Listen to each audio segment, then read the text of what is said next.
오늘 우리는 인생의 가장 찬란한 시기를 보내고 있음에도 불구하고 마음 한 구석에 무거운 짐을 안고 살아가는 시니어들의 깊은 고민을 나누려 합니다. 오늘 나눌 이야기는 단순한 교훈이 아니라 우리의 일상에 빛을 비추는 구체적인 해결책이 될 것입니다. 성경 말씀이 이 지친 마음에 어떻게 빛을 비추고 우리가 어떻게 기도해야 이 문제를 해결할 수 있는지 그 해답을 상세히 찾아보겠습니다. 모든 것을 잃고 광야에 선 노년의 욥, 다시 찾은 평안. 동방의 태양이 떠오를 때면 우스 땅의 모든 이들이 한 남자의 이름을 우러러 보았습니다. 그는 순전하고 정직하여 하나님을 경외하며 악에서 떠난 자 바로 욥이었습니다. 수만 마리의 가축과 수많은 종 그리고 화목한 10자녀를 둔 그는 세상 부러울 것이 없는 축복의 상징이었습니다. 하지만 인생의 겨울은 예고 없이 찾아왔습니다. 단 하루 아니 단 몇 시간 만에 그의 모든 것은 모래성처럼 허물어졌습니다. 스바 사람이 가축을 빼앗고 종들을 죽였으며 하늘에서 불이 내려와 양떼를 살랐고 거친 들에서 불어온 대풍이 자녀들이 모여있던 집을 쳐서 그들을 몰살시켰습니다. 성경은 말합니다. 주신 이도 여호와시오 거두신 이도 여호와시오니 여호와의 이름이 찬송을 받으실지니이다. 이 고백은 욥이 가졌던 첫 번째 평안의 갑옷이었습니다. 세월이 흘러 욥은 이제 잿더미 위에 앉아 있습니다. 재산과 자녀를 잃은 고통도 모자라 이제는 자신의 몸마저 머리끝부터 발끝까지 발진과 종기로 뒤덮였습니다. 기와 조각을 들어 가려운 살점을 긁어낼 때마다 진물과 피가 섞여 바닥을 적셨습니다. 멀리서 그를 지켜보던 아내가 차마 눈을 뜨고 볼 수 없다는 듯 얼굴을 일그러뜨리며 다가와 모진 말을 내뱉었습니다. 당신이 끝까지 붙들고 있는 그 온전함이 도대체 무슨 소용이 있나요? 차라리 하나님을 욕하고 죽어버리는 게 낫지 않겠어요? 아내의 목소리는 슬픔을 넘어선 분노로 가득 차 있었습니다. 욥은 고통으로 일그러진 얼굴을 천천히 들어 아내를 바라보며 갈라진 목소리로 대답했습니다. 그대의 말이 어리석은 여자들 중 하나의 말 같으노. 우리가 하나님께 복을 받았은즉 화도 받지 아니하겠소? 입술로 범죄하지 않으려 애쓰는 욥의 모습은 처절했습니다. 그러나 밤이 깊어지자 고통은 더욱 날카로워졌습니다. 욥의 소문을 듣고 찾아온 새 친구 엘리바스와 빌다드 그리고 소발은 7일 밤낮을 곁에서 함께 울었으나 그들의 동정은 곧 날카로운 정죄로 변했습니다. 엘리바스가 근엄한 표정으로 욥을 꾸짖으며 말을 시작했습니다. 생각하여 보라, 죄 없이 망한 자가 누구인가? 정직한 자의 끊어짐이 어디 있는가? 내가 보건대 악을 갈고 잔해를 뿌리는 자는 그대로 거두나니 너 또한 내 숨은 죄를 회개해야 하지 않겠느냐. 욥은 가슴이 터질 것 같은 답답함에 하늘을 우러러보며 항변했습니다. 자신은 정직하게 살려 노력했고 고아와 과부를 돌보았으며 하나님 앞에 부끄러움이 없으려 애썼다고 말입니다. 그러나 친구 빌다드가 냉소적인 웃음을 지으며 욥의 말을 잘랐습니다. 내 자녀들이 주께 죄를 지었으므로 주께서 그들을 그 죄에 버려두신 것이 아니냐? 네가 만일 하나님을 찾으며 전능하신 이에게 간구하고 또 청결하고 정직하면 반드시 너를 돌보시고 내 의로운 집을 평안하게 하실 것이다. 내 시작은 미약하였으나 내 나중은 심히 창대하리라. 이 유명한 구절은 사실 욥을 향한 가장 잔인한 화살이었습니다. 자녀들의 죽음을 죄의 결과로 치부하는 친구들의 말에 욥의 영혼은 갈갈이 찢겼습니다. 욥은 잿더미를 움켜쥐며 비통하게 울부짖었습니다. 어찌하여 고난당하는 자에게 빛을 주셨으며 마음이 아픈 자에게 생명을 주셨는가? 내가 두려워하는 그것이 내게 임하고 내가 무서워하는 그것이 내 몸에 미쳤구나. 나에게는 평온도 없고 안식도 없고 휴식도 없고 다만 불안만이 있구나. 욥은 하나님과의 변론을 원했습니다. 시편 기자가 고백했듯 하나님이여 나를 버리지 마소서라고 외치는 심정이었습니다. 그는 전능자 앞에 나아가 자신의 결백을 증명하고 싶었습니다. 하지만 하나님은 대답하지 않으셨습니다. 광야의 밤은 길었고 고독은 뼈를 깎는 듯 했습니다. 욥은 자신의 생일을 저주하며 차라리 어머니의 태에서 죽어 나왔더라면 이 고생을 보지 않았을 것이라고 탄식했습니다. 그의 육체는 쇠잔해졌고 눈은 근심으로 말미암아 어두워졌습니다. 친구 소발마저 욥을 몰아세우며 하나님이 너에게 내리시는 벌이 내 죄보다 가볍다는 사실을 알라고 독설을 퍼부었습니다. 그때였습니다. 아무도 예상치 못한 순간 폭풍 우 한가운데서 하나님의 거대한 음성이 울려 퍼졌습니다. 그것은 욥이 기대했던 따뜻한 위로도 고난의 원인에 대한 논리적인 해명도 아니었습니다. 천지를 진동시키는 창조주의 위엄 앞에 욥은 숨이 멎는 듯한 압도감을 느꼈습니다. 하나님께서 폭풍우 속에서 욥에게 물으셨습니다. 무지한 말로 생각을 어둡게 하는 자가 누구냐? 너는 대장부처럼 허리를 묶고 내가 내게 묻는 것을 대답할지니라. 내가 땅에 기초를 놓을 때에 네가 어디 있었느냐? 네가 깨달아 알았거든 말할지니라. 하나님은 우주의 신비와 자연의 섭리를 하나하나 욥의 눈앞에 펼치셨습니다.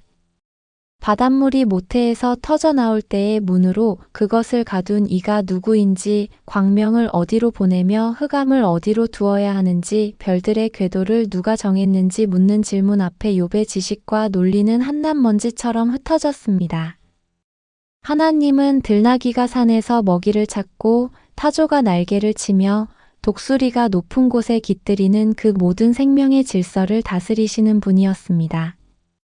욥은 깨달았습니다. 자신이 아는 것은 바다의 한 방울 물보다 적으며 하나님의 지혜는 측량할 수 없음을 말입니다. 욥은 거대한 신비 앞에 완전히 거꾸러졌습니다. 자신의 고통에 함몰되어 창조주를 원망했던 마음이 얼마나 어리석었는지 절감했습니다. 그는 떨리는 목소리로 고백했습니다. 주께서는 못하실 일이 없사오며 무슨 계획이든지 못 이루실 것이 없는 줄 아오니 무지한 말로 이치를 가리는 자가 누구니? 나는 깨닫지도 못한 일을 말하였고 스스로 알 수도 없고 헤아리기도 어려운 일을 말하였나이다. 욥의 눈에서 뜨거운 눈물이 쏟아졌습니다. 육체의 가려움도 잃어버린 자녀들에 대한 상실감도 사라진 것은 아니었습니다. 그러나 그는 이제 혼자가 아니라는 사실을 알았습니다. 폭풍우 속에 계신 하나님, 말 못하는 짐승 하나까지 먹이시는 그 하나님이 바로 자신의 고통을 지켜보고 계셨음을 확인한 것입니다. 욥은 잿더미 위에 무릎을 꿇고 낮아진 마음으로 고백을 이어갔습니다. 내가 주께 대하여 귀로 듣기만 하였사오나 이제는 눈으로 주를 배움나이다. 그러므로 내가 스스로 거두어드리고 티끌과 제 가운데에서 회개하나이다. 이 회개는 죄를 지었기에 하는 회개가 아니었습니다. 하나님을 자신의 생각 안에 가두려 했던 오만함에 대한 항복이었습니다. 그 순간 욥의 마음속에 세상이 줄 수 없는 평안이 강물처럼 흘러들어왔습니다. 상황은 변하지 않았지만 욥은 이미 회복되어 있었습니다.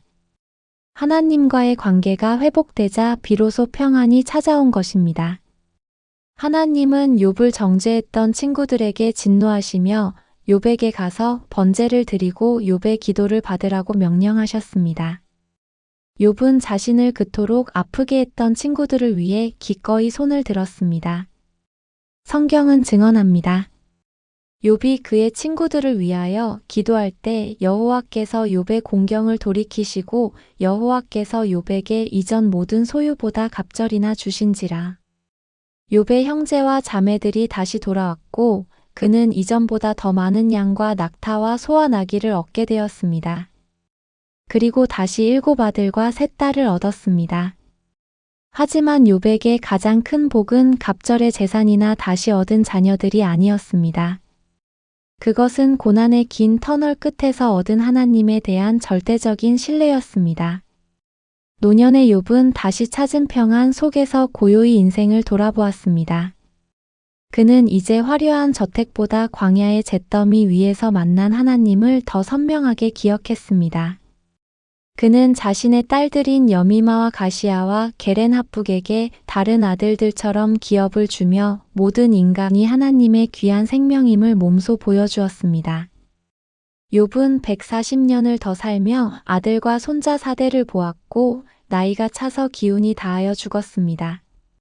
그의 죽음은 슬픈 종말이 아니라 안식으로의 입성이었습니다. 욥의 서사는 우리에게 3가지 소망의 기둥을 세워줍니다. 첫째, 고난은 우리를 정금으로 만드는 하나님의 용광로입니다. 베드로전서 1장 7절은 말씀합니다. 너희 믿음의 확실함은 불로 연단하여도 없어질 금보다 더 귀하여 예수 그리스도께서 나타나실 때의 칭찬과 영광과 존귀를 얻게 할 것이니라.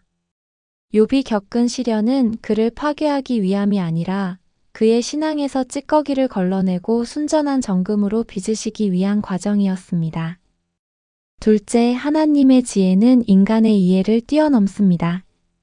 이사야 55장 9절은 이는 하늘이 땅보다 높음같이 내 길은 너희의 길보다 높으며 내 생각은 너희의 생각보다 높음이니라고 선포합니다.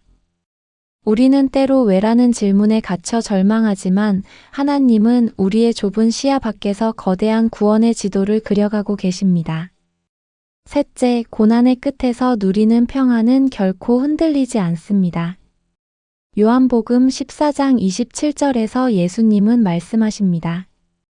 평안을 너희에게 끼치노니 곧 나의 평안을 너희에게 주노라. 내가 너희에게 주는 것은 세상이 주는 것과 같지 아니하니라. 너희는 마음에 근심하지도 말고 두려워하지도 말라. 욥이 되찾은 평안은 재물이 가져다 준 안락함이 아니라 폭풍우 속에서도 나를 붙드시는 하나님을 만난 자만이 누리는 하늘의 평안이었습니다. 인생의 광야에 서 계신 동역자 여러분, 지금 여러분의 손에 아무것도 남지 않은 것 같고 육체와 영혼이 만신창이가 된 것 같아 낙심하고 계십니까? 욥이 앉아있던 그 잿더미는 사실 하나님의 보좌와 가장 가까운 곳이었습니다. 여러분의 눈물이 마를 날이 없고 하나님의 침묵이 야속하게만 느껴질 때 기억하십시오. 하나님은 폭풍우를 뚫고 반드시 여러분을 찾아오십니다. 그리고 여러분의 입술을 통해 이제는 눈으로 주를 배움나이다라는 위대한 고백을 끌어내실 것입니다. 간절한 마음으로 기도하겠습니다. 같이 따라해 보세요. 고난 속에서도 신실하게 저희를 붙드시는 하나님 아버지, 오늘 욥의 처절한 투쟁과 영광스러운 회복을 통해 저희 삶의 소망을 발견합니다. 저희가 이해할 수 없는 슬픔과 상실을 겪을 때 욥처럼 인내하며 하나님의 선하심을 의심하지 않게 하옵소서. 친구들의 비난과 세상의 조롱 속에서도 주신 이도 여호와시요 거두신 이도 여호와시라는 고백을 잃지 않게 하시고 고난의 밤이 깊을수록 더욱 밝게 빛나는 믿음의 등불을 허락하여 주시옵소서. 저희의 교만을 내려놓고 창조주의 크신 섭리 앞에 겸손히 무릎 꿇게 하시며 잃어버린 것들에 집중하기보다 여전히 저희 곁에 계신 주님을 눈으로 뵙는 은혜를 누리게 하옵소서. 이 연단의 과정이 끝난 후에는 정금같이 빛나는 모습으로 주님 앞에 서게 하시고 세상이 줄 수 없는 참된 평안을 얻어 고난당하는 이웃을 위로하는 삶을 살게 하옵소서. 우리 인생의 참된 나침반이 되시는 예수 그리스도의 이름으로 기도드립니다. 아멘.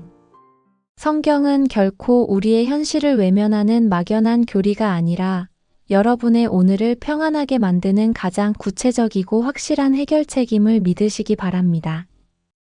우리는 긴 시간 동안 깊은 이야기를 나누었고 이 시간이 여러분의 삶에 작은 위로가 되었기를 진심으로 바랍니다. 이제 다음 시간에는 여러분이 매일 밤 홀로 고민하는 3가지 깊은 짐을 말씀 안에서 풀어보고자 합니다. 흩어진 손글씨, 그 사이 들리는 하나님의 음성이란 주제로 비로소 평안한 노년을 완성하는 길은 무엇인지 그 해답을 찾아보겠습니다. 이 소중한 말씀을 놓치지 않도록 구독과 좋아요, 알림 설정을 통해 우리의 말씀 나눔에 계속 함께해 주세요. 다음 회차에 더욱 큰 은혜로 만나 뵙겠습니다. 감사합니다.